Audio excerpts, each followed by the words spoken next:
Blake Wesley just started off his career and he's already making moves. I absolutely love this. This is so cool. And I just want to talk about not only Blake Wesley, but also a player in particular that I'm so happy that the Spurs did not get. I want some nasty. Are we having fun yet? All right, so I'm a little late on this, okay? I did see it, but it went into my subconscious for some reason. I don't know. I don't know why I didn't talk about this. But your boy Blake Wesley, he is on the list with the GOATs. Not really, but let's go ahead and talk about this. So Adidas has signed 12 NBA rookies, its largest draft class ever. So as we can see here, and by the way, this makes sense because this draft class it has so much depth. But Ben Mathurin, Keegan Murray, Jabari Smith, Nikola Jovic, hopefully I said that right, Marjan Bosch. See, this is the thing. Some people say Beauchamp. I don't know if it's Beauchamp or Beauchamp. I have no idea. I've always said it differently. Usman. Let's see, Walker Kessler, Johnny Davis, Dalen Terry, Jalen Williams, Isaiah Mobley, and Blake Wesley. Why they put him at last, I guess best for last. I don't know. But this is one thing I want to talk about just really quick, okay? Obviously, this is huge for Blake Wesley. Another thing, Adidas is my favorite brand as far as the main brands, okay? I know all these like big companies, all of them suck, okay? Or something's like immoral or something. It's always something, right? But I will say this, Adidas is my favorite as far as like between Nike, Jordan, you know, all the other Reebok, all that. Adidas is my brand. That's what I wear. I'm always rocking my Adidas. So I'll have to, whatever comes out with Blake Wesley, I have to give me some Adidas, man.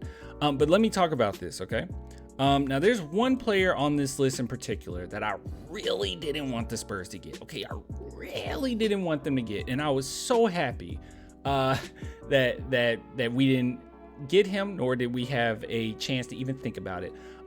Johnny Davis. All right, Johnny Davis. Now, a lot of people, and the reason why I bring this up, and is, you know, this isn't like a small, well, it's a minority of people, but it's a big enough group where I will at least address it. There's quite a few people that have already called like Jeremy Sohan a bust, where they're like, well, he can't shoot, he's trash, especially after the one-handed free throw thing. People already say like, oh, he's garbage, man, we could have got better player, blah, blah, blah, blah. But one player in particular that people brought up all the time was Johnny Davis. Like, grab Johnny Davis. The Spurs need a shooter. They need someone who can score. Johnny Davis, he's the next Steph Curry. And I just never wanted Johnny Davis. And I'm not going to go as far as say he's a bust. It's one season, okay? But as it stands right now, at least from what I've seen, Johnny Davis has been absolutely awful. Like, god awful. Like, I mentioned this before the season even started when it came to Johnny Davis. I said I didn't want the Spurs to get him because I was afraid that he would be limited. While his defense is good, his size and, you know, his percentages, I just didn't want to take that risk. Now, obviously, him in college, a lot of people basically said, well, the reason why his percentages weren't the greatest or why his efficiency wasn't the best was because he just had so much on his shoulders and he had to be the only scorer, which I understand that. But at the same time, I did not want to take that risk. And now we can see, at least his first season, it has not been great. The times in which we've seen Blake Wesley, the times in which we've seen Jeremy Sohan, Malachi Branham, I think we all can basically say in unison that these guys will be worth it in the next few years.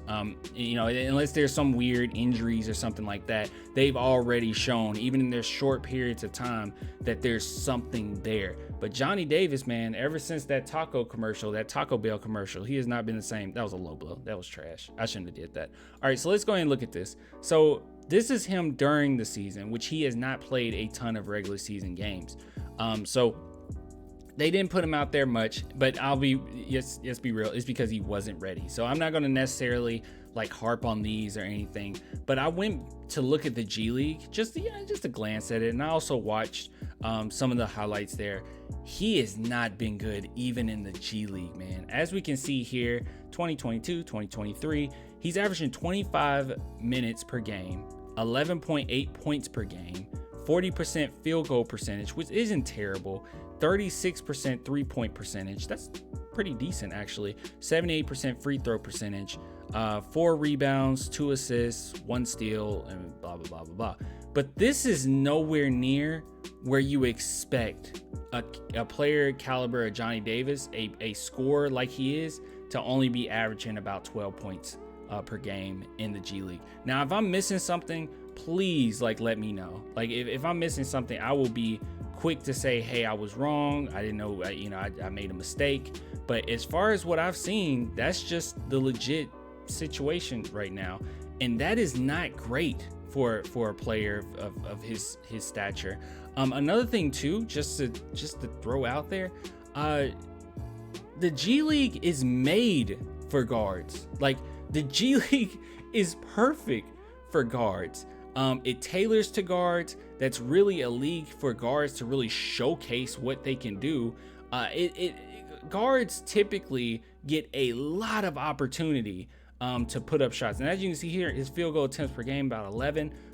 That's not terrible, but they absolutely get way more focus on to showcase what they can do than other positions. So I just think that this is pretty troubling with his size and everything. Hopefully he can figure it out, but as it stands right now, I have not been impressed. And it's not a matter of, oh, dude, he's just got to find his way or whatnot. The reason why I'm not that impressed is because he looks, at least from what I've seen, he looks absolutely lost. So hopefully, some things get better, but with his size, with the way that he's moving, I'm just not that convinced right now. But we'll see what happens. Okay, this might age poorly, but anyways, if you guys want to support the channel, man, clanthemerchfan.com, link in the description there, or become a patron, a YouTube member, only $2 per month. I'll get with you guys later. Until next time, bye.